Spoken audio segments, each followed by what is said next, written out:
Mas também é mesmo, pastor. Pastor Milton não está, os casais também vão ficar aqui, porque pastor Stuart estará com essa sala. Então, só os adolescentes, nesse momento, podem sair para seu estudo na sala. Que Deus nos abençoe, então, e nos faça entender a sua vontade através do estudo bíblico desta manhã.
Graça e paz, irmãos. Louvado seja o nome do Senhor por mais uma manhã na sua presença, em que a igreja do Senhor está reunida, bonita, cheia. Louvado seja Deus por isso. É esse, é? Isso, muito bem. Deixa eu tirar o outro então. Parabenizar as irmãs pelo dia de vocês, que não só é hoje, né, irmãs? É bom lembrar isso. Nós não atribuímos apenas um dia para as mulheres, mas todo dia é o dia das mulheres. Quem seriam esses marmanjos se não fossem as mulheres? Não era, irmã Erivene? A irmã Erivene está assim, ó. Rapaz, a Bíblia diz que vocês foram criadas para auxiliar os homens, que às vezes os homens são cabeça dura e precisa de uma mulher sábia. E geralmente quando em um lar não existe uma mulher sábia, esse lar geralmente ele é desestruturado. Então louvamos ao Senhor pela vida das irmãs, que as irmãs permaneçam se dedicando ao Senhor, obedecendo a palavra, seguindo aquilo que o Senhor Jesus Cristo tem proposto, não só a vocês mulheres, mas a todas as pessoas servirem ao Senhor com alegria. Então, parabéns por vocês, e o ideal seria que esses parabéns, todo dia vocês já acordassem com isso no coração, porque vocês fazem parte, certamente, daquilo que chamamos a coroa da criação de Deus, que é a criação do homem. Louvado seja Deus por isso. Vamos abrir as nossas Bíblias. Continuação do texto que o pastor Milton trabalhou com vocês. É um texto curto, apenas 3 versículos, Mateus capítulo 20. Mateus capítulo 20. Apenas os versos de 17 a 19.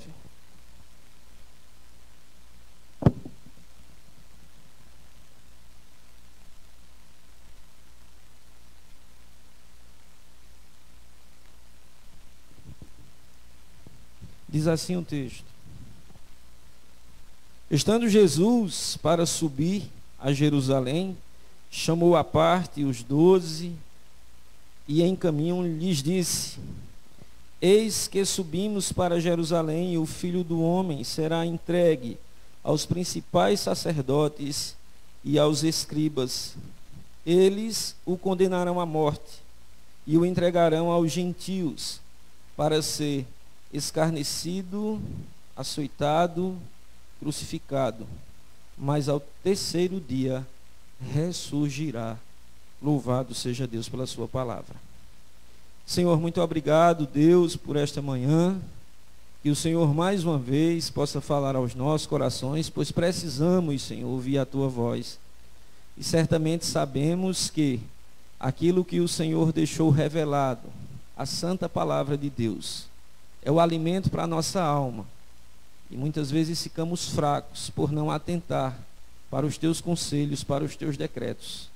Em nome de Jesus, ó Deus, que o Senhor possa, nesta manhã, mais uma vez, estar enchendo o teu povo com a alegria que vem do alto. Em nome de Jesus. Amém. Deixa eu ver esse negócio aqui, que essa caneta é de Betânia. Deixa eu ver se vai dar certo. Ixi. E deu. Vamos lá. Pessoal, eu quero trabalhar com vocês hoje, baseado nesse texto. Um texto fácil, mas certamente tem lições importantíssimas para todos nós. E eu começo essa palavra com uma citação de Dr. Martyn Lloyd-Jones, um dos teólogos do século passado, que certamente marcou história, e essa história certamente perdurará por séculos, certamente. Então ele disse assim: se lhe fosse solicitado responder onde a Bíblia ensina a santidade de Deus, mais poderosamente teriam de ir ao Calvário. Deus é tão santo, tão plenamente santo, que nada senão aquela morte terrível poderia tornar possível que ele nos perdoasse. A cruz é a suprema e a mais sublime declaração e revelação da santidade de Deus.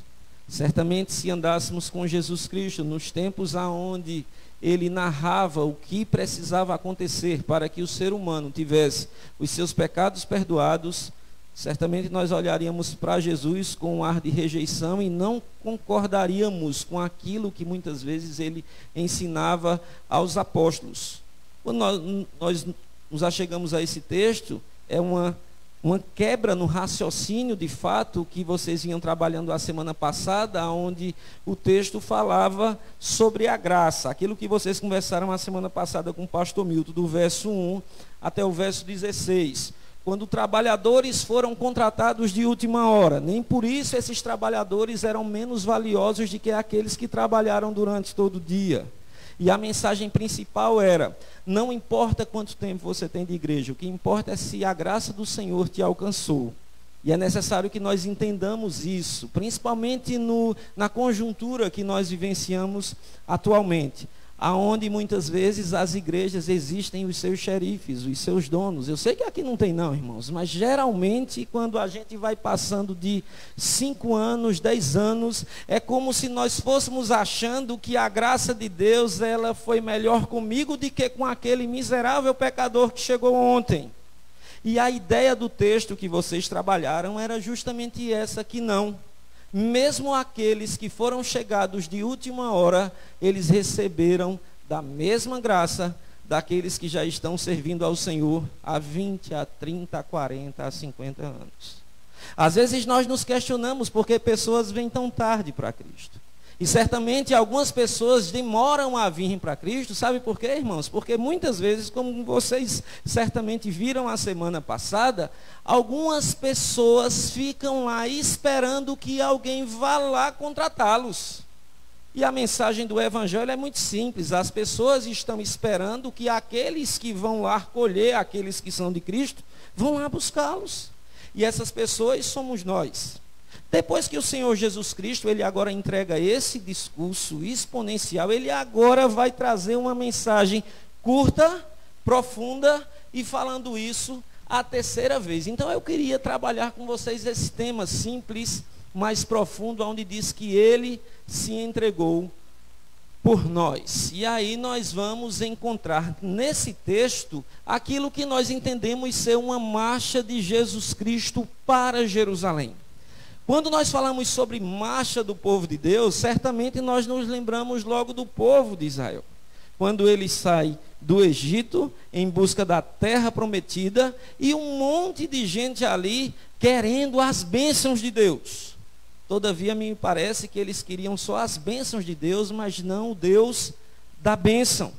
E o apóstolo Paulo, escrevendo aos Coríntios, vai dizer que a todos eles, exceto Josué e Calebe, aqueles que tinham de 20 anos para cima, só Josué e Calebe entraram na terra por causa da desobediência de um povo que estava marchando, mas me parece que na caminhada perdeu o propósito, perdeu o rumo, perdeu o caminho. E nós temos que ter muito cuidado com isso, para que na caminhada cristã a gente não apenas comece bem, mas que a gente comece bem, a gente continue bem, e lá no finalzinho a gente chegue melhor. Muito bem, quando a gente dá uma olhadinha, eu vou passando aqui e vou comentando com vocês. Israel peregrinou no deserto e depois nós vamos ver aquilo que a Bíblia chama de Salmos dos Degraus. Alguém já ouviu isso? Certamente aqueles que estão comigo no culto da UPH, que é o culto da família, não só é da UPH, é a turma da UPH quem dirige, mas nós temos falado sobre alguns salmos dos degraus. E o que era isso? É o salmo que vai de 120 a 134, que fala justamente da peregrinação do povo de Deus quando o povo ia para onde? Para onde, irmãos? Jerusalém, especificamente para o templo. É por isso que nós vamos ver nesse salmo, por exemplo, no Salmo 122, verso 1, aquele texto bem conhecido que a gente usa, alegrei-me, vamos. Então eu aprendo o primeiro princípio nos Salmos dos Degraus, o salmo de peregrinação, é que a turma, quando vinha para a igreja, a turma não vinha triste. A turma não vinha esperando que o culto terminasse rápido. A turma ia adorar a Deus. Os irmãos, eles iam com a maior dedicação de estarem na presença do Senhor. Certa vez o salmista diz: pois um dia nos teus átrios vale mais que... prefiro estar à porta da casa do meu Deus a permanecer nas tendas da perversidade. Ou seja, existia prazer nas pessoas em estarem na casa do Senhor. Mas certamente quando nós falamos sobre as peregrinações, nenhuma peregrinação na história teve tanta importância como esta última subida de Jesus Cristo a Jerusalém. E por que isso, irmãos? Porque esta subida aqui é a última. É aquela que ele vai demarcar, ou vai marcar a história com um acontecimento que jamais houve, nem jamais haverá. É quando o Senhor Jesus Cristo aqui agora adverte aos seus discípulos sobre as coisas que iriam acontecer com ele. Marcos 10, 32, vocês podem abrir o texto, como a gente está transmitindo com o pessoal do Facebook aqui, então eu vou ler o texto, certo? E já saúdo aqueles que nos ouvem, que estão em casa, e que Deus possa abençoar a vida de vocês, em nome de Jesus. Então Marcos 10, 32 diz assim: estavam de caminho subindo para Jerusalém, e Jesus ia adiante dos seus discípulos. Estes se admiravam e o seguiam, tomado de apreensões. Quando o Senhor Jesus Cristo começa a discursar das coisas que ia acontecer com ele, agora os discípulos ficam sem entender muito porque era que Jesus Cristo estava trazendo aquela mensagem, já que o Messias que eles esperavam não era alguém que, na visão deles, iria morrer em uma cruz, mas era alguém que vinha restaurar o trono de Davi. Era um guerreiro que iria livrar Israel da opressão que os romanos ali estavam para causar-lhes. Então nós vamos ver, queridos, diante do texto que nós lemos, e a gente vai conversando, é que, embora os discípulos tivessem andado com Jesus Cristo durante 3 anos, vendo muitas coisas e realizações, e a preparação de Jesus Cristo para o ponto Everest, o cume do cristianismo, digamos assim, nós vamos ver que eles não estavam preparados, de fato, para aquilo que Jesus Cristo veio fazer. Na narrativa de Mateus, no capítulo 1, de forma muito clara, Mateus vai registrar que o nome dele, do menino que nasceu, é Jesus, porque ele...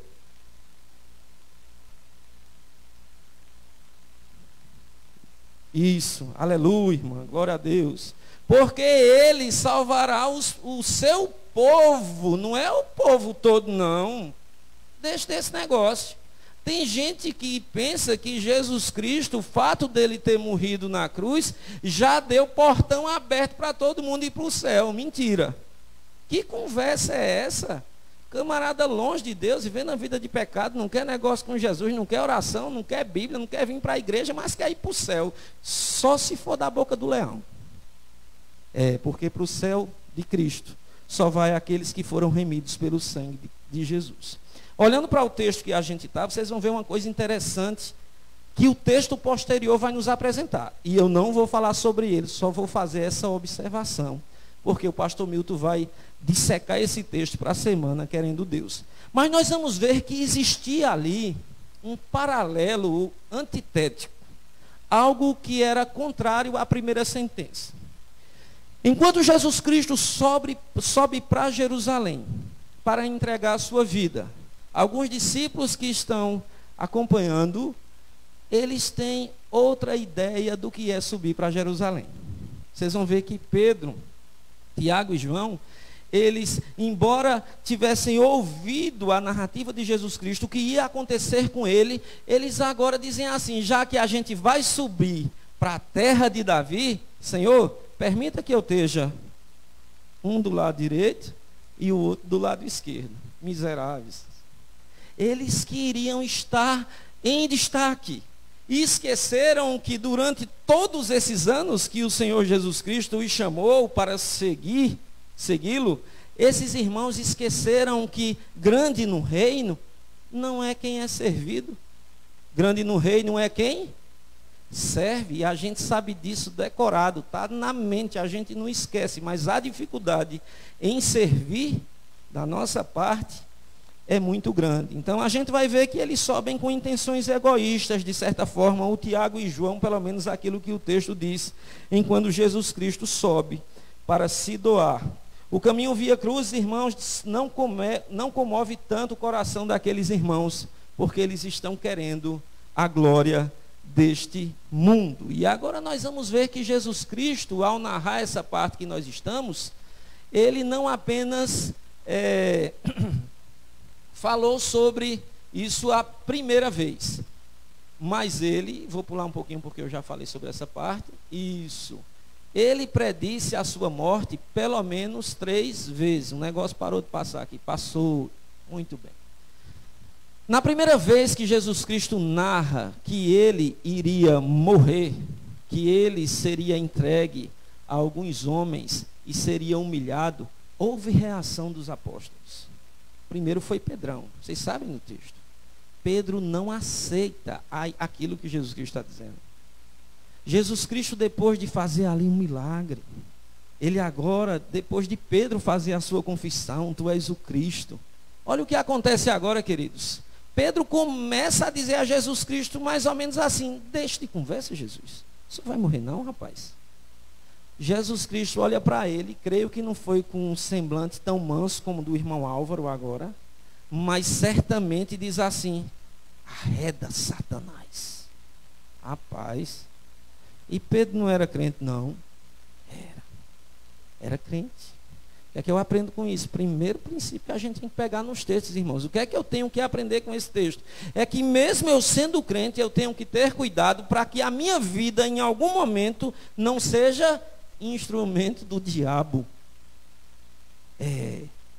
E às vezes o instrumento que mais a gente usa, ou que é usado pelo diabo, que nós temos, é a nossa língua. Pedro foi lá e falou besteira, foi recriminado na hora por Jesus Cristo.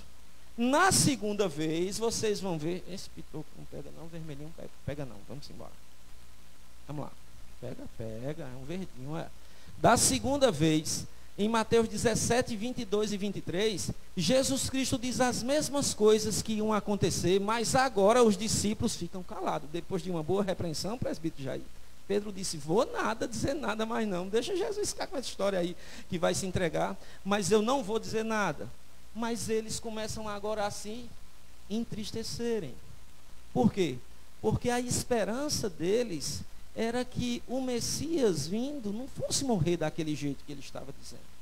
E agora, quando nós chegamos agora na terceira predição, quando Jesus Cristo fala sobre a sua morte, ele vai acrescentar agora nesse texto as gravidades e as penas que ele sofreria por causa do martírio que estava pronto para acontecer na vida dele. Quando o assunto, irmãos, é paixão de Cristo, nós vamos ver algumas características que são percebidas nas Escrituras sobre a paixão de Cristo. Primeira coisa é que a determinação de Jesus em ir para Jerusalém. Se você soubesse agora que você ia sair daqui para Caruaru e lá você ia encontrar alguém querendo lhe matar, você ia lá?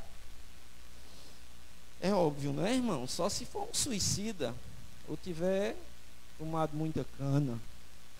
Tem gente que toma muita cana e fica doido. Mas uma pessoa normal, geralmente ela foge do perigo. Nós vamos ver, irmãos, que Jesus Cristo aqui está determinado para subir a Jerusalém para cumprir o propósito. É interessante isso, que ele vai para Jerusalém, que é a terra prometida. Ele vai como Messias, mas é tratado como alguém que tem um espírito de Beelzebul.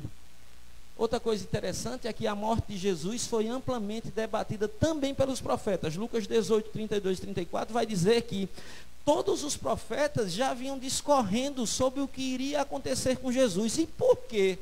Quando ele veio, as pessoas não receberam. Por que será que as pessoas viram Jesus Cristo fazendo tantos milagres, mas decidiram rejeitar aquele Messias que estava ali na sua frente? É porque, infelizmente, quando a cegueira espiritual toma conta do coração do homem, ele não consegue enxergar coisas óbvias. Ainda que sejam muito claras, mas às vezes, e por vezes isso acontece, a incredulidade faz a gente cegar. Estão lembrados da história dos espias? Deus promete uma terra ao povo, manda os espias. Quando a turma volta, 10 deles fazem um rebuliço. Eles, de certa forma, conseguem levar o povo a viver um estado de histeria, porque disseram, Deus nos tirou do Egito para nos matar no deserto. Eles não olham para a promessa que Deus tinha feito, mas eles agora começam apenas a olhar com os olhos carnais de incredulidade para aqueles acontecimentos, e por causa disso muitos deles pereceram. E nós vamos ver também sobre as características dessa paixão, o destemor de Cristo em ir para a sua morte. Pergunta é, o que faz um homem, 100% homem como ele era, buscar esse caminho, o caminho do Calvário, o caminho do Gólgota? Tudo isso, queridos, acontece porque ele resolveu nos amar. E aqui nós vamos começar a adentrar de fato os 3 versículos que a gente está conversando. Isso aqui só foi a palavra introdutória para a gente começar a analisar um pouquinho o que esse texto diz. Vamos lá. Versículo 17 fala, estando Jesus para subir aonde ele estava? Primeira pergunta, se ele vai subir de um canto para algum canto, o texto vai nos dizer que talvez ele estivesse ali nas regiões de Jericó. Mas é interessante, queridos, como a Bíblia, ela nos apresenta uma linguagem que a gente possa entender. E é preciso eu dizer isso, porque se pegar alguém da crítica textual, essa turma que gosta de pegar no pé de alguns textos bíblicos e dizer assim, texto está errado. Por que está errado no sentido dessas pessoas que não tem nada a ver? A ideia aqui é que ele está querendo demonstrar como as pessoas entendiam quando alguém dizia assim, subamos a Jerusalém. Qual é a questão? É que Jerusalém ficava embaixo. A região que Jesus Cristo está ficava em cima. Então a ideia não seria subamos a Jerusalém, mas desçamos para Jerusalém. Vocês vão encontrar isso naquela parábola do bom samaritano, quando o texto vai dizer claramente que alguém descia de Jericó para Jerusalém, certo? Mas a ideia aqui é que era comum na Palestina, quando alguém ia para Jerusalém, sempre dizia assim, subamos a Jerusalém. Mas vamos andar mais um pouquinho para a gente ver. Jesus Cristo agora, depois de ter subido, ele vai para esse território que às vezes a gente não sabe muito diferenciar o que é isso na Bíblia. O território da Judéia. O que era o território da Judéia? Alguém sabe, pode me ajudar aqui? O que era o território da Judéia? Eu botei ali e tirei, só para ficar a lição de casa. Sabe, não? A gente fala todo dia nesse negócio, né? Jesus estava na Judéia, Jesus estava na Galileia. Beleza, nem eu sabia desse negócio, irmãos. Aí eu fui ver o que era e aí aprendi. Interessante é que, quando se fala na Judéia, está falando sobre o reino de Judá. Certo? Não o reino que a gente chama reino do norte. Vocês sabem que quando as tribos de Israel foram divididas, 10 foi para um lado e 2 foram para o outro. Alguns dizem 1,5. Mas certo é que a tribo de Benjamim, um pedaço grande dela, e a tribo de Judá, ficaram sendo chamadas a partir de agora de reino do sul, que é a tribo de Judá, de onde descende o leão da tribo de Judá, Jesus Cristo, certo? As outras regiões, nós vamos ver daqui a pouco, que não faziam parte desse reino. Então, Jesus Cristo aqui está ali, em meados desse território, que era o povo de Judá e um pedaço do povo de Benjamim. E aí, se vocês quiserem uma definição mais clara, mais ou menos assim, a Judéia significava o reino sul de Israel, Samaria estava mais ou menos ali no centro, mas já fazia parte do norte, e a Galileia, quando diz que Jesus Cristo estava na Galileia, ele estava na região onde era localizada as 10 tribos de Israel. E o texto diz que Jesus Cristo chamou agora os discípulos à parte e começou a conversar com eles algumas coisas. E agora nós vamos ver nesse ponto 2 que ímpios foram usados para cumprir o propósito de Deus. Esse negócio é difícil. E Deus usa pessoas que não são dele, para usá-las. Estranho esse negócio. Acontece isso na Bíblia toda hora, irmãos. É interessante que quando nós olhamos para Ciro, a Bíblia diz que Deus chama Ciro de o meu pastor. O meu ungido. Ciro era um ímpio. Só que Ciro serviu como instrumento para trazer libertação ao seu povo. Vamos andar um pouquinho mais para a gente ver o texto. Eis que subamos para Jerusalém, e o Filho do Homem será entregue aos principais sacerdotes e aos escribas. Eles os condenarão à morte. E olha que coisa interessante, agora nós vamos ver nesse texto. Deixa eu dar uma passadinha aqui para me encontrar com vocês. Eis que subamos a Jerusalém, esse é o 18, né?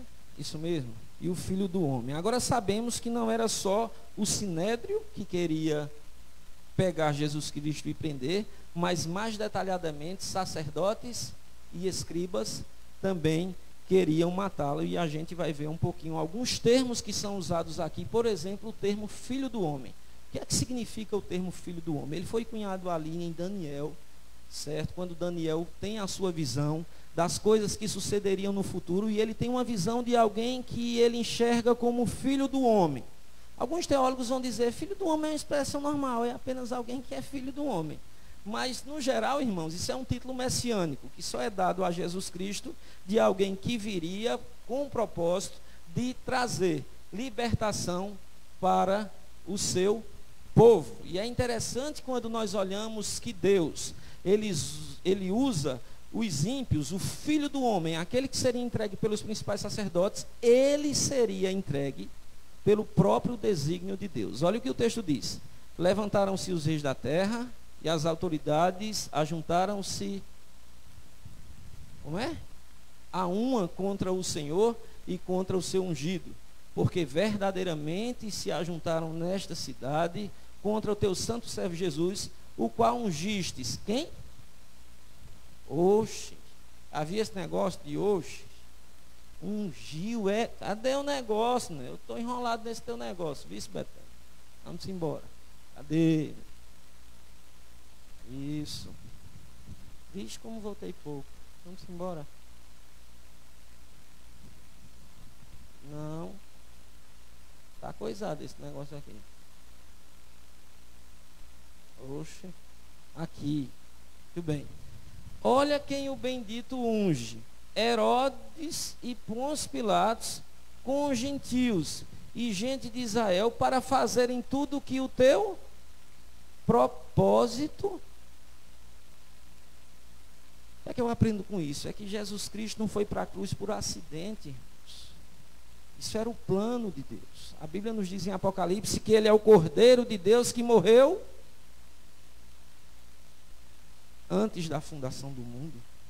No propósito eterno de Deus, Jesus Cristo viria e já viria remir o povo, ainda mesmo que você dissesse, mas não tinha pecado ainda.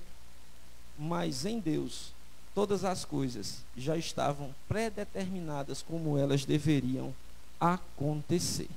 Beleza? Vamos mais um pouquinho. Então vamos lá. O filho, isso mesmo. Porque eu tinha pensado que estava errado, mas é isso mesmo. O título Filho do Homem, segundo William Hendrickson, esse bendito aqui, a quem muito estimo, morreu faz mais ou menos uns 30 anos, ele diz que filho do homem é o título que Cristo deu a si mesmo, mediante o qual ele com frequência se descreve como aquele que, segundo o decreto divino e a predição profética, avança a partir de um humilde princípio em direção à exaltação à destra do Pai, e que na realidade era glorioso desde o princípio. Então, o termo filho do homem, quando ele é usado, geralmente ele traz essas prerrogativas aí. Vamos andar mais um pouquinho? Beleza. 3. Quando nós olhamos agora para aqui, irmãos, nós vamos ver, é onde a gente vai se ater mais um pouquinho, é a humilhação de Cristo, que resulta na libertação total através da ressurreição. Porque quando falamos sobre a humilhação de Cristo, daqui a pouco nós vamos entrar em 2 estágios que aconteceu com Jesus Cristo. Que é aquilo que chamamos de estágio de humilhação e o estágio de exaltação. O texto base para isso, nós não vamos abrir, mas é o texto lá de Filipenses 2, a partir do verso 5. O texto vai dizendo que Jesus Cristo, ele é entregue aos gentios para ser escarnecido, para ser zombado, para ser humilhado. Isso é predição do próprio Cristo, irmãos. Ele está dizendo que ele vai para Jerusalém, mas essas coisas irão acontecer com ele. Ele vai ser açoitado, ele vai ser humilhado, ele vai ser esculachado, vão zombar dele, vão botar coroa na cabeça dele que não é de rei, mas coroa de bandido. Ele vai ser martirizado, vai ser crucificado. E que rei é esse? Que rei é esse que, em vez dele sair em um cavalo bonito, manga larga, árabe, quarto de milha, sei lá o quê, mas ele entra em Jerusalém em um jumento? Que rei é esse? Que ao invés de ter os seus pés lavados, ao invés de ser chalerado pelas pessoas, ele se coloca como aquele servo, o maior servo. Que rei é esse?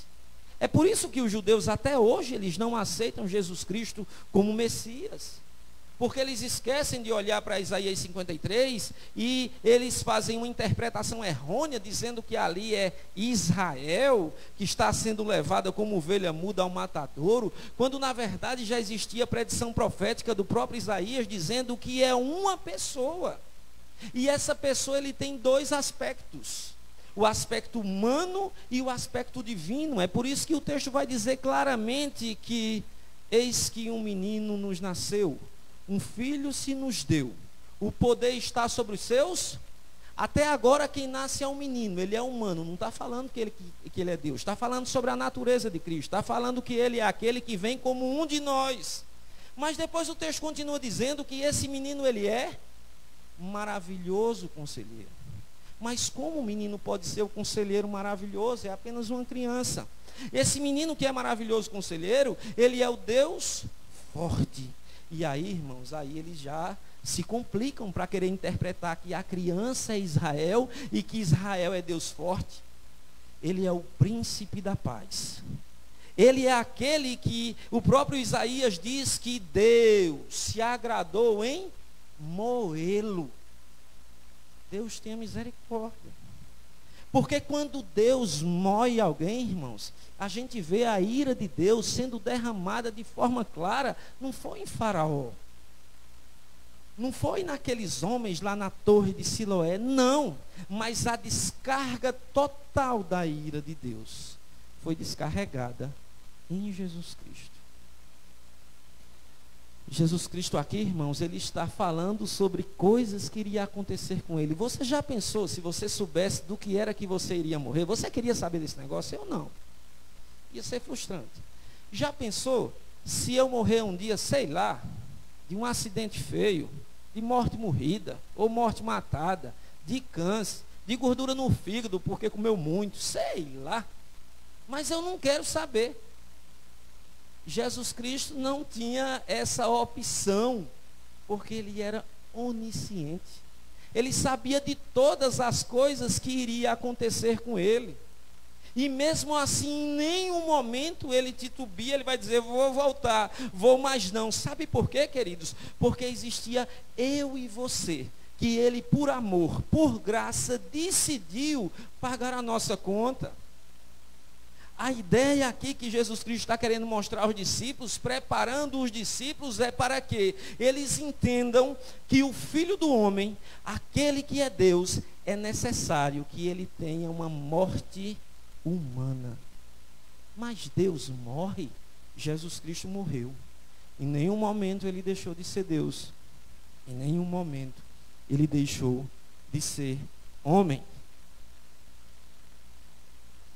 Nós vamos ver aqui, queridos, que o texto diz que ele foi açoitado. Açoitado é levar uma pisa. E que pisa? Um chicote que tinha ali pontas de osso. O castigo romano, estava bom de Danilo aqui vir dar uma aula de história, era Danilo? Falando sobre o castigo romano.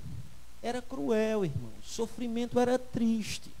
Aí você fica aí, meu Deus, como foi feio esse negócio. Foi por sua causa. Foi por minha causa. É que eu tenho feito. Por isso, tenho olhado a história, achado bonito e dito, como Jesus é maravilhoso. Mas ele fez isso porque se ele não fizesse, nós estaríamos fritos. Fica à vontade, irmão.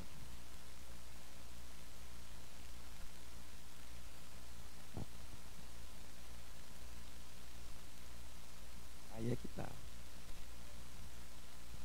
Perfeitamente. Vou repetir a fala da irmã Elcia. Ela está dizendo aqui que ao invés da gente ter pena de Jesus, a gente devia chorar pela nossa maldade, chorar pelos nossos pecados. Estão lembrados lá do texto de Mateus? Bem-aventurança. Como é que diz lá? Bem-aventurados os quê? Então pegue uma cebola e chore. Eu estou chorando, pastor. Vixe, não é esse choro não que o texto está falando. É aquele choro de Pedro, depois de ter negado Jesus Cristo, aquele com quem ele andou por 3 anos, miserável. Ele sai para chorar pelos pecados e ser restaurado pela graça de Cristo, porque bem-aventurados são aqueles que reconhecem dentro de si, de fato, quem são. E alguma coisa tem acontecido na igreja brasileira que é cruel. Os crentes não mais têm reverência em pedir perdão pelos seus pecados. Quando nós pecamos, geralmente nós pecamos no varejo, de um em um. Ninguém peca de monte, irmãos, é de um em um. É uma palavra feia, é olhando para onde não deve, é teclando no celular o que não devia teclar, é olhando foto imoral, é fazendo qualquer coisa, é tratando mal a esposa, é a esposa tratando mal o esposo, é fazendo um monte de besteira e vocês sabem aí. Mas a questão é que quando a gente vai pedir perdão, sabe como é? Senhor, vou resolver todos os meus problemas facinho. Senhor, perdoa todos os meus pecados. O que pequei, o que vou pecar. Ixi, negócio fácil. A gente vai perdendo a noção do que é o sagrado. A noção do respeito de quem é Deus. Que na presença de Deus nós não podemos estar de qualquer jeito. Quando eu vou para as Sagradas Escrituras, vocês também sabem disso, que a posição reverente que as pessoas tinham diante de Deus, diante da humilhação, era ou rasgando as vestes, ou colocando o pó sobre a cabeça, ou de joelho. Um dia desses eu fui perguntado por um irmão aqui da igreja, disse, eu não sabia que presbiteriano fica de joelho. Vamos perdendo o senso de quem nós estamos diante. Se até diante de um rei nós nos curvamos por respeito e não por adoração, quanto mais diante do Rei dos Reis e Senhor dos Senhores. Quando foi a última vez que você ficou triste por ter pecado contra esse que foi açoitado e escarnecido? Às vezes a gente perde essa percepção. Por isso que a igreja brasileira está uma bagunça. Por isso que as pessoas têm vindo para Cristo e têm vindo como estão e permanecido como estão. Conversões insinceras, como diz o profeta. Pessoas que muitas vezes se apoderam do direito de estar muitas vezes dentro de um templo e dizem templo do Senhor, trazendo para os nossos dias, sou membro da IPB, sou membro da Igreja Mundial, eita, piorou. Sou membro da Universal, vixe, aí foi que piorou mesmo. Mas às vezes nós começamos a nos conformar com essas coisas. É isso que me traz segurança, quando de fato, irmãos, não é isto que nos traz segurança, não é a estrutura feita por mãos humanas, mas a nossa segurança, o nosso socorro vem do Senhor. É por isso que o salmista, eu já disse isso, eu acho, lá no meio do ano, quando vim aqui, quando ele olha para os montes, e lá no Salmo dos Degraus, como a gente viu, ele vai dizer: elevo os meus olhos para de onde me virá o socorro. Já pensou? Por que ele olhou para os montes, irmãos? Os montes estão nos lugares altos. Ele mora na parte de baixo, e ele, quando sai de casa, ele está carecendo de libertação, de vitória, de restauração, que Deus seja providente na sua vida, mas ele espera que algo aconteça e diz: eu olho para os montes, de onde me vem o socorro? Quando ele olha para os montes, sabe o que é que ele enxerga? Povo ímpio, idólatra, queimando incenso, altares, inclusive o próprio povo de Deus fazia isso. Mas agora o salmista diz: enquanto vocês olham para as fumaças que estão subindo e pessoas veneram esse negócio, o meu socorro não vem dos montes, mas vem do céu. Louvado seja Deus. O meu socorro e o seu, não esqueça, vem daqui, daquele que previu que seria açoitado, crucificado. Mas daqui a pouco a gente conversa sobre o mais, e a gente vai ver, irmãos, que no estado de humilhação ele é escarnecido, açoitado, crucificado. Jesus Cristo, irmãos, ele morreu como uma morte de um pior bandido, sem honra. Eu não queria estar na pele de algumas pessoas lá nos Estados Unidos que tem pena de morte, né? Eu não queria estar na pele dos familiares. Deve ser muito triste você saber que algum dos seus está sendo morto, assassinado, porque é um bandido. Às vezes acontece isso, não aqui no Brasil, embora a gente não tenha pena de morte, mas a gente às vezes tem confronto entre polícia e bandido. E às vezes chega aquele rapaz que estava roubando supermercado. Aqui em Garanhuns a gente teve um fato há muito tempo atrás, antigamente, na farmácia, que era permanente. Ainda é permanente ali? Vocês lembram, né? Os que têm aqui mais de 30 anos lembram desse negócio. Está com uns 10 anos isso? Não. Menos, né? Rapazinho lá, olha, com a faca. Vocês lembram da história, né? Assaltando lá uma moça. E aí passou um policial lá, rapaz. Rapaz, pensa numa mira boa. Eu digo: eita, na mosca. A gente se entristece, mas antes o bandido do que a menina que era inocente. Não adianta a gente ser hipócrita, não é, irmãos? Mas o que é que eu quero dizer com isso? Depois está a mãe daquele rapaz, os familiares, chorando, que eu choraria se fosse meu irmão, alguém da minha família, mesmo que fosse bandido, eu ia chorar. Mas você chora com a tristeza dobrada em seu coração, porque diz: mereceu. É triste isso. E Jesus Cristo foi morto dessa forma, irmãos, pior, como bandido. O Jesus Cristo que saiu operando um milagre, libertando um monte de gente, ele foi morto como bandido. As multidões que receberam tantas bênçãos de Jesus, agora estava, sabe, fazendo o quê? A gente quer, em lugar de Jesus, um bandido. Já viram como a gente escolhe mal esse negócio, irmão? Na hora de acertar na escolha, a gente às vezes escolhe bandido. E isso continua acontecendo nos nossos dias. Continua acontecendo. Quando a gente escolhe vereador errado, prefeito errado, governador errado, presidente errado, a gente está escolhendo muitas vezes alguém que poderia contribuir de uma forma melhor, e muitas vezes gostamos do que as massas dizem e queremos muitas vezes que os barrabás estejam soltos e os bandidos e os justos estejam presos. Temos que ter muito cuidado com isso. Vamos mais um pouquinho. Todavia, Jesus, quando ele foi crucificado, não esqueça, ele não morreu como mártir. Oxi, Jesus não foi mártir não, irmão? Foi não? Você está dizendo que não, já ouviu isso no IBN. Isso, quem ouviu no IBN fica só vendo se a turma consegue pensar. Estevão foi um mártir? Sim ou não? Não ouvi não. Sim ou não, irmãos? Muito bem, Estevão foi mártir, sim. Jesus, por quê?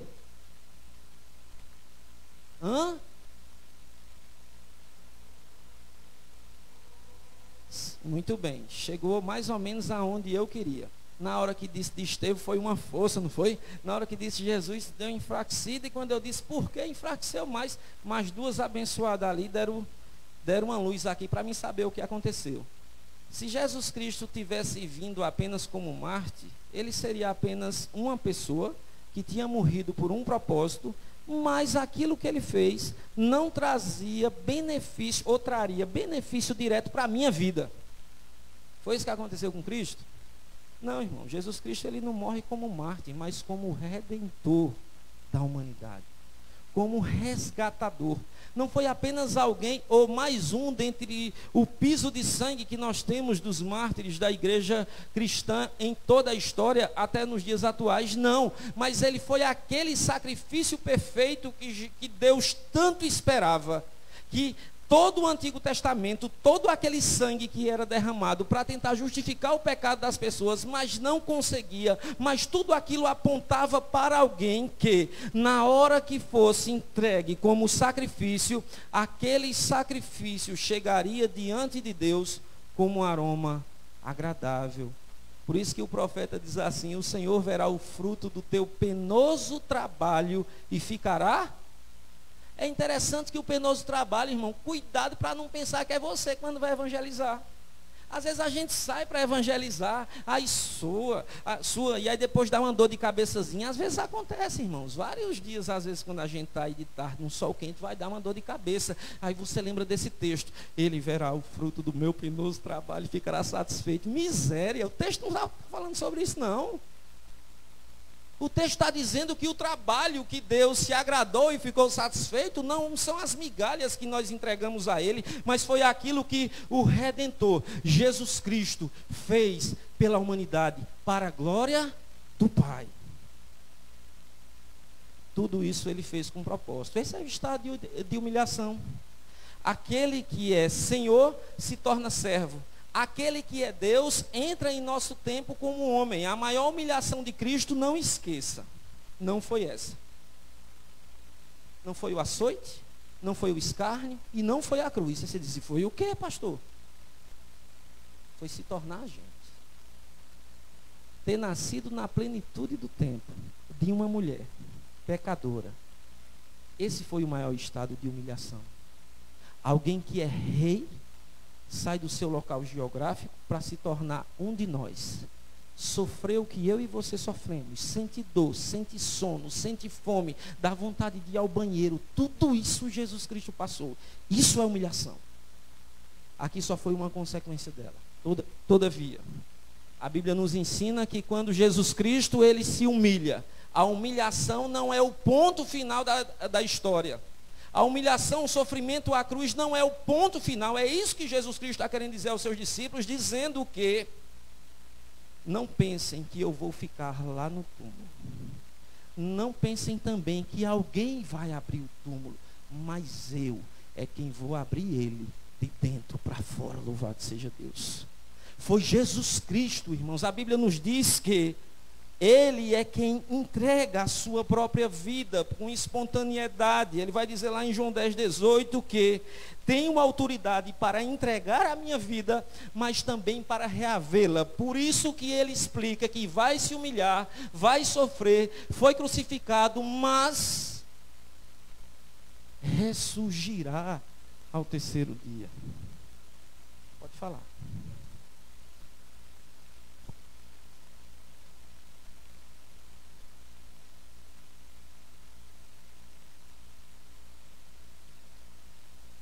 Irmão, se Jesus Cristo desistisse da cruz, nós estávamos fritos. Pode falar, presbítero Tavares.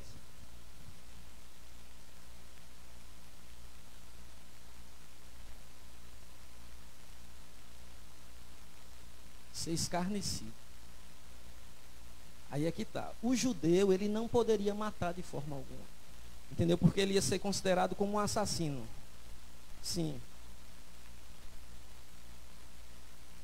Os gentios aqui são os romanos, que é quem tiveram o fator primordial de matá-lo e crucificá-lo. Entendeu? A ideia aqui desses gentios aqui é justamente entregando aqueles que mataram ele literalmente. Como é? Não, mas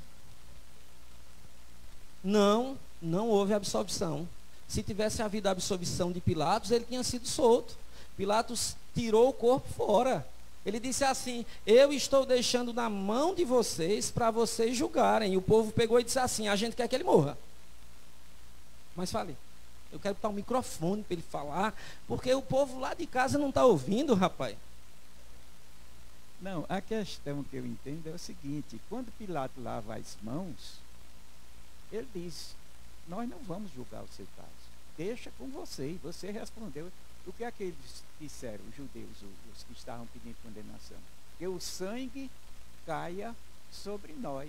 Aí muita gente diz que Hitler foi que derramou esse sangue em cima deles, né? Não é isso, mas é uma interpretação que alguém diz por aí. Então o que eu entendo é que, na realidade, a lei romana não o condenou especificamente, apesar de que existe uma sentença nesse sentido, né? Então a gente vai levar por esse lado legal de que houve uma condenação, mas a condenação só houve porque o povo judeu quis. É mais ou menos assim. Vou dar um exemplo para vocês o que aconteceu com Jesus Cristo, para o senhor entender. Sou na área jurídica, me ajude, viu? Vamos lá. Deixa eu ir andando. Alguém é suspeito de um estupro agora. Alguém foi suspeito de estuprar uma criancinha na casa de fulano de tal, de 3 anos, e o estuprador vai passando aqui, e alguma autoridade aqui de Garanhuns prende ele, e o povo está querendo lixar.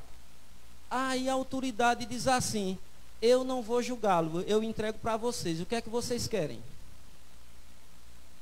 Todo mundo ia dizer lixá-lo, a maioria, entendeu? O que houve com Pilatos, na verdade, depois de ter sido advertido até pela sua esposa: Pilatos, não te envolva com o sangue dele, não.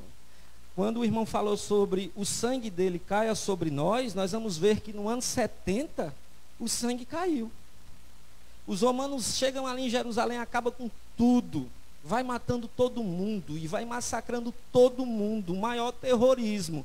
Como de Rodrigo, o camarada tocou o terror mesmo, e o sangue caiu sobre eles, certo? E ainda hoje existe um sofrimento para eles por conta dos pecados cometidos. Juliana queria falar, não foi, minha filha? Eu só tenho uma pergunta aqui, que Mateus 26, no versículo 39, Jesus no Getsemane, ele fala: meu Pai, se possível, passa de mim este cálice, todavia não seja como eu quero, e sim como tu queres. Este cálice que ele fala, se possível, seria o sofrimento, porque a morte ele sabia que era a missão dele, né? Seria o sofrimento, o açoite? O povo daqui é inteligente, rapaz. Já pergunta e já responde. Louvado seja Deus.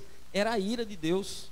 Entendeu? Por exemplo, Jesus Cristo ali não é a ideia de covardia, é a ideia de olhar para o peso do pecado de todos os eleitos. Já pensou um negócio desse?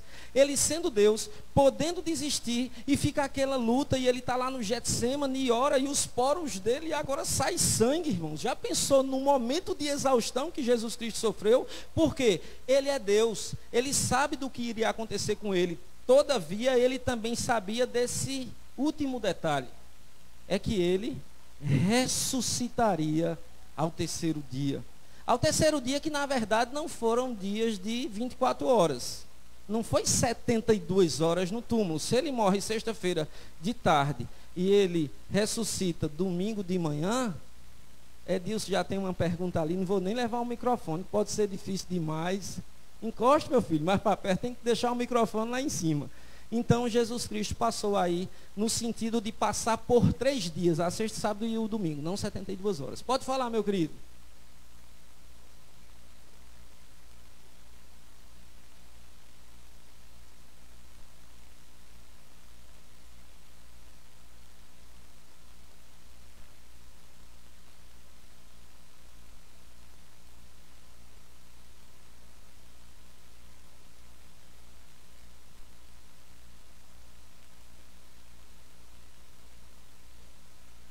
Aí Aí é que tá. Mas só que o comentarista que disse isso, bonita a ideia, mas não foi.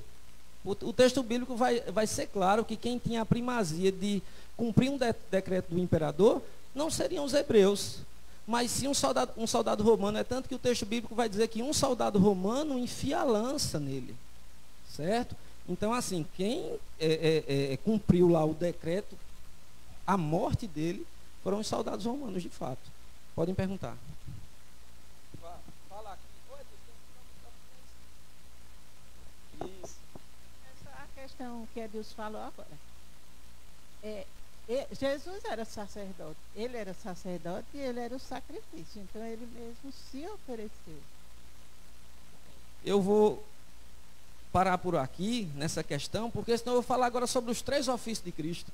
Entendeu? A irmã já foi profunda ali, para a gente não abrir demais o leque. Né? Mas ela disse, ele era sacerdote e ele era...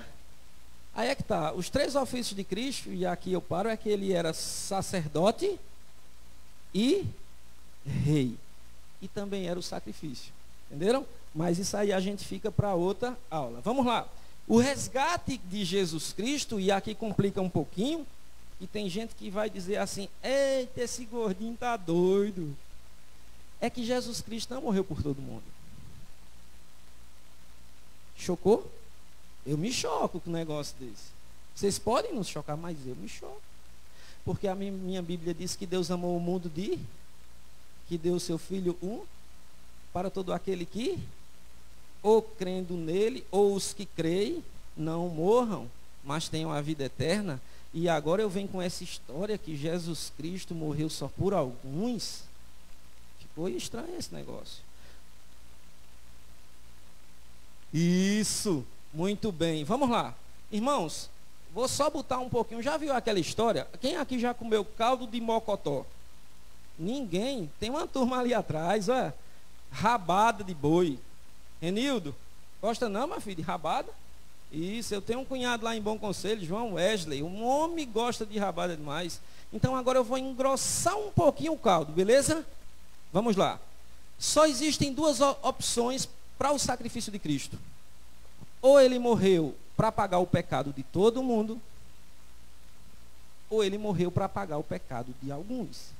2 opções. Se ele pagou o pecado de todo mundo, uma dívida depois de paga não pode ser. Isso é óbvio. Você não pode receber cobrança do mesmo débito que alguém pagou, o seu débito. Impossível isso. Então, se ele pagou de todo mundo vai ser salvo. O nome disso se chama universalismo. É a ideia que no finalzinho Deus é brasileiro e vai dar um jeitinho. É ruim.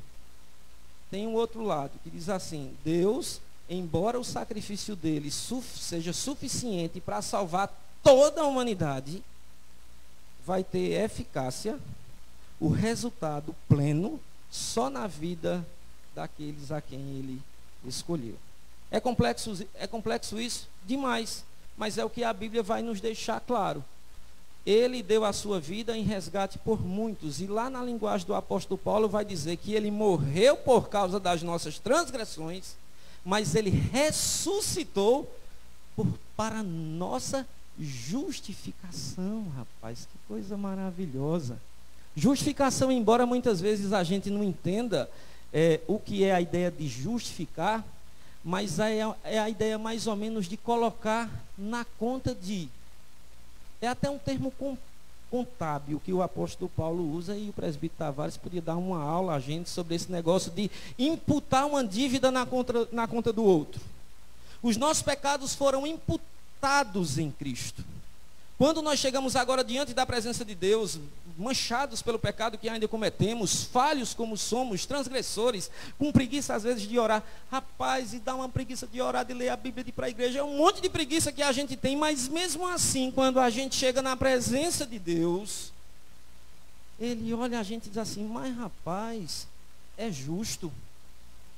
Quem é justo aqui? Eu queria que levantasse a mão. Só tem 3 que vão para o céu, o resto todo mundo vai para o inferno. Eu entendo o que vocês disseram, irmãos. É que, olhando em uma ótica de justo, perfeito, ninguém é justo. Eu entendi o que vocês quiseram dizer, mas eu vou melhorar.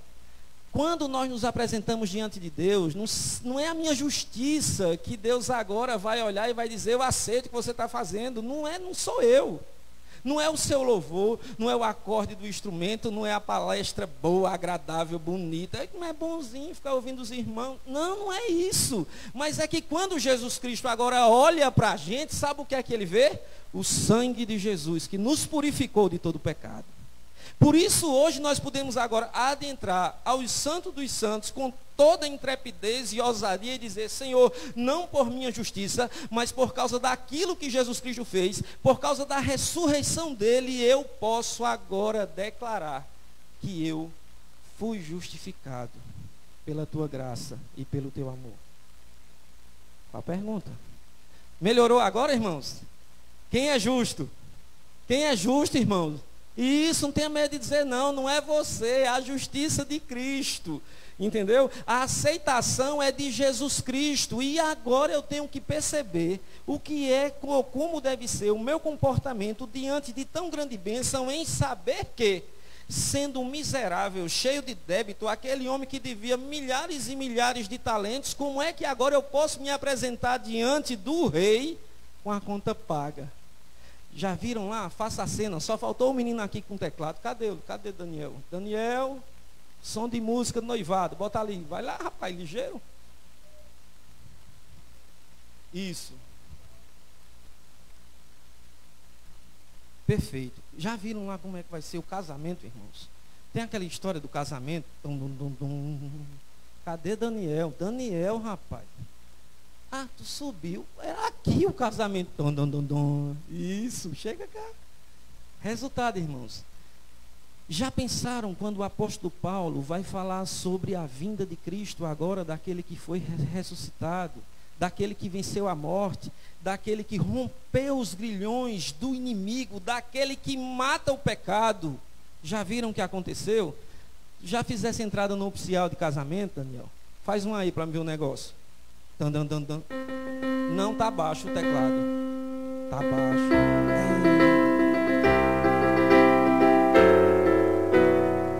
Isso, pode continuar baixinho. É mais ou menos isso. Não nesse toque. É num toque mais bonito, né? De trombeta. E com trombeta tem não? A Bíblia diz que um dia a trombeta vai soar. Jesus Cristo, ele romperá os céus. Imagina esse dia, meu irmão. Ele disse, eu ressuscitei, chega diante dos apóstolos, e agora nas suas palavras de despedida, ele diz assim, estou indo, deixo meu Espírito Santo com vocês, agora estão revestidos de um poder que não é de vocês, dou autoridade a vocês, para pisar em serpentes e escorpiões. Cuidado para não entender que isso é literalidade, chegar lá e pisar um escorpião e levar uma mordida, não faz isso não, em nome de Jesus. Mas o texto nos diz, irmãos, que um dia ele vai voltar. A trombeta soará. Os mortos em Cristo ressuscitarão primeiro. E eles estarão diante da presença do Senhor e agora receberão o veredito de Deus dizendo, vinde benditos de meu Pai e entrai no gozo que está preparado para vocês desde antes da fundação do mundo. Olha que bênção. Eu e você, nós vamos vivenciar com a volta de Cristo. É isso que Jesus Cristo está querendo mostrar aos apóstolos aqui. Minha gente, eu vou morrer, vou sofrer, vou ser humilhado. Vamos para Jerusalém, que embora Jerusalém para alguns seja caminho de morte, para vocês é o caminho de vida. É a entrada triunfal quando Jesus Cristo um dia retornar e vier buscar a igreja. Pode falar, minha irmã.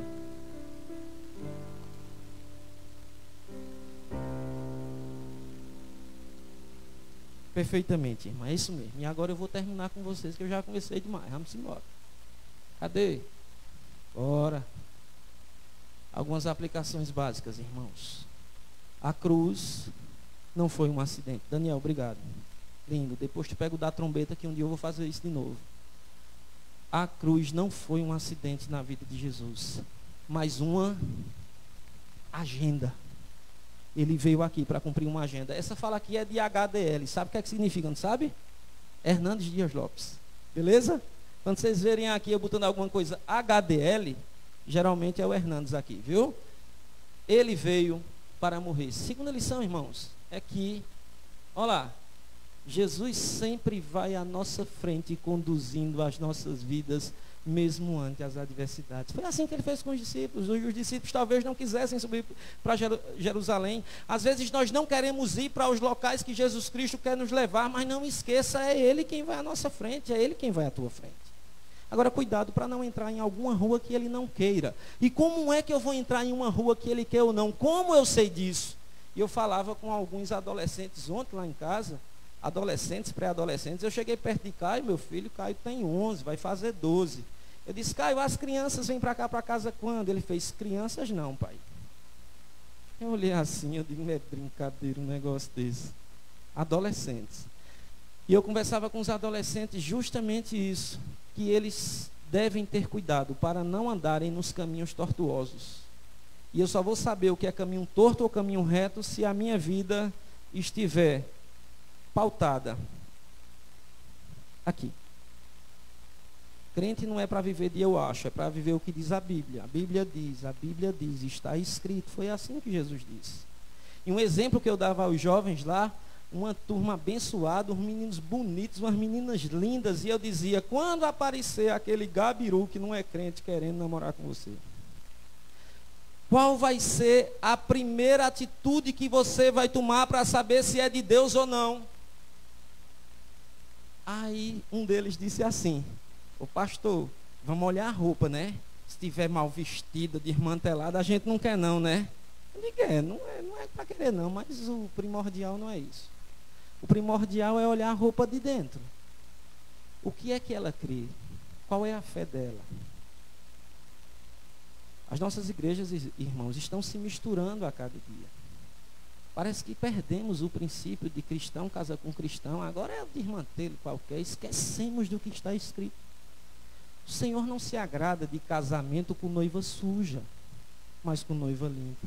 Isso é só apenas um exemplo para a gente entender como é que eu devo fazer ou não. Não, eu estou ali abrindo uma sociedade com um ímpio. O camarada é ateu, não gosta de Deus e eu não sei nem se é muito direito. Aí você entra, vai quebrar a cara. Porque a Bíblia já disse se podia entrar ou não. A Bíblia, irmãos, é a lâmpada para os nossos pés. É quem ilumina os nossos caminhos. Não pensem que foi uma fraseologia que o salmista disse apenas para rimar, não.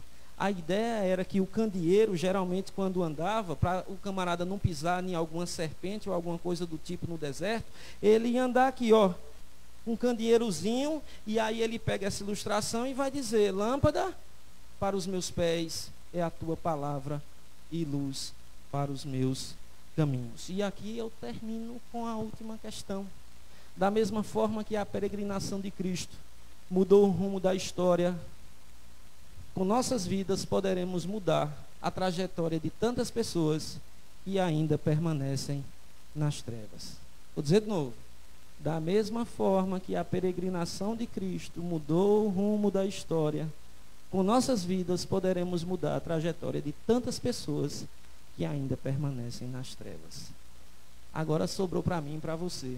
Somos nós agora que somos convocados para entender que Ele se entregou por nós. Ele se entregou por mim. Mas lá em 1 João 3,16, tem um texto que às vezes os crentes não gostam de decorar. O João 3,16 todo mundo sabe. Mas o 1 João 3,16, alguém sabe? Nisto conhecemos o amor, assim como Deus, Jesus, deu a vida por nós, nós também devemos dar a vida pelos nossos irmãos. Dar a vida não é mais ir para a cruz, irmãos, mas é entender que existe uma missão para cumprir. E essa missão, os anjos quiseram saber como era. Não foi dado nem esse privilégio. Nós fazemos parte da missão. E o Senhor agora nos chama para quê? Para retribuirmos aquilo que Ele fez por nós, se é que conseguimos fazer alguma coisa. Ele se entregou por nós. Agora nós também devemos dizer, como tantos homens disseram, mesmo em meio à fraqueza: eis-me aqui, Senhor, me usa. Faz com que eu escreva um pontinho da história aqui na cidade de Garanhuns, na minha rua, no meu trabalho, com os meus vizinhos. Que o Senhor nos abençoe, irmãos. Que o Senhor possa nos ajudar a honrar aquilo que Ele fez por nós, e aqui agora só para as mulheres. Parabéns para vocês. Aquela frase que eu disse no início estava aqui, ó. São teus também os outros 364 dias do ano. Amém? Deus abençoe vocês. Vamos orar? Posso terminar? Posso? Ah, sim. Só tem ela? Como é o nome dela? Ilma.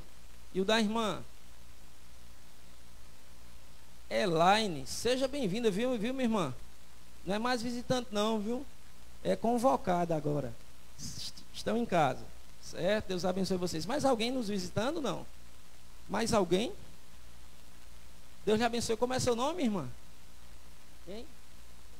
Neilda. Irmãos, aqui tem uma irmã abençoada que eu ia esquecer. Ô, irmãos, às vezes eu esqueço das coisas. É, vocês me lembrem. Stuart. Viu? Que aí eu lembro. Mas teve uma irmã da gente que passou por um processo cirúrgico. Rapaz, ela está com a gente aqui hoje. Daqui a pouco eu falo o nome dela. Vamos orar ao Senhor nesse momento, terminar. E eu tenho 2 avisos apenas para reforçar para os irmãos. Vamos orar. Senhor, muito obrigado, Deus, por esta manhã na tua presença. Obrigado pela tua igreja viva, está aqui nesta manhã. Obrigado, Senhor, por tudo aquilo que o Senhor fez na cruz.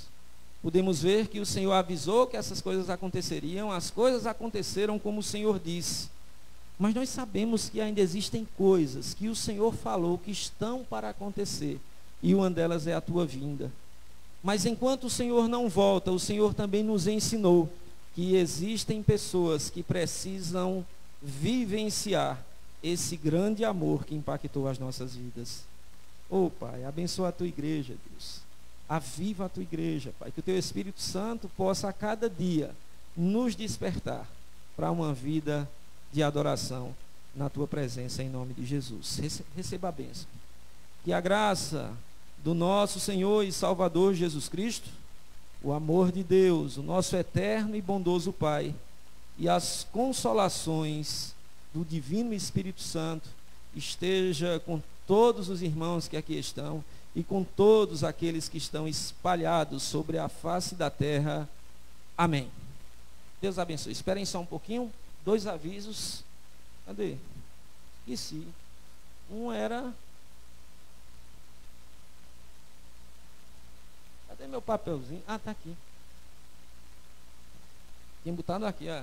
Ah, mas eu já parabenizei as irmãs.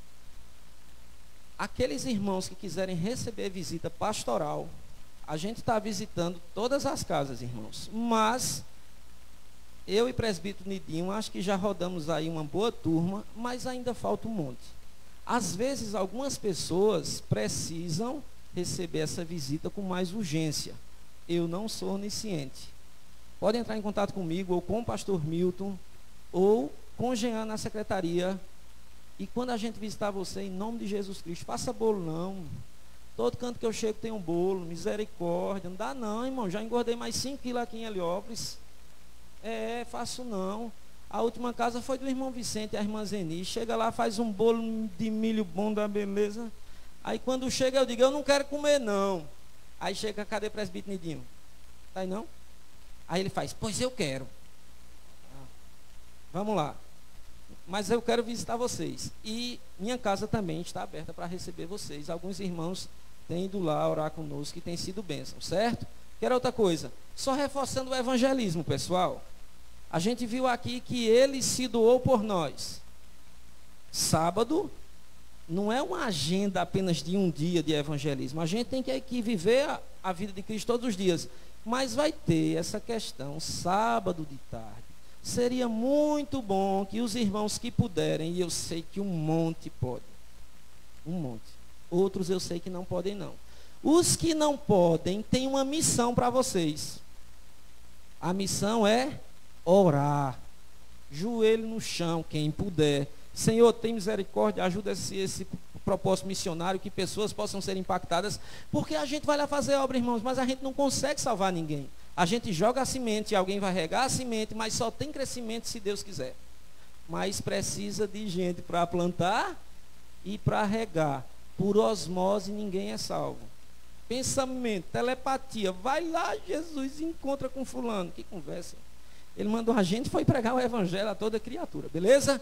Conto com a presença daqueles que puderem no sábado, 2 horas da tarde, nós estarmos aqui para podermos estar ali no evangelismo. Outra coisa, as pessoas que quiserem participar da comissão de recepção, ali na porta, de receber os visitantes, preenche a ficha, me entrega e a gente vai entrar em contato, ou eu, o pastor Milton, ou os irmãos da comissão, certo? Quem quiser fazer parte disso, nós precisamos de pessoas, irmãos. Você talvez vai ficar ali uma vez no mês, recebendo esses queridos visitantes. Por exemplo, chegou 2 aqui, eu não sei o que foi que aconteceu, mas geralmente era já para estar a fichinha pronta, se foi a primeira vez. Beleza? Comam bem muito, irmãos. Agora, cuidado, viu, para não ficar com a barriga ruim. Deus abençoe vocês. Sim, olha, tá vendo? Eu já ia esquecer. Misericórdia. Agradecer a Deus pela irmã Lívia. Já está em casa, irmãos, e vamos orar por ela. E quem puder vai visitar também a irmã Lívia, certo? Isso. E agora chegar na joia rara que eu queria falar, que era a nossa irmã, que agora está enxergando mais do que nós todos aqui. Irmã Lindinalva Estevão, levante aí, minha querida. Ô, coisa boa, restaurada. Tá me vendo? Diga demais até. Tô mais magro? Tô não. Pois ela está enxergando bem mesmo, irmãos. Coisa boa. Tá vendo? Tô não, mais magro. Ali eu tô. Irmãos, ali não é Photoshop não. Foi há 2 anos atrás no seminário. Eu tinha 90 quilos ali. Aí engordei 25, beleza? Vamos embora. Vamos com Deus comer feijoada até umas horas. Deus abençoe vocês. Eita, deixa eu ir para a porta, pessoal. Desculpem.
Alô? Alô? Irmãs da SAF, venham aqui para frente, por favor. As irmãs não saiam, venham aqui para frente.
Alô?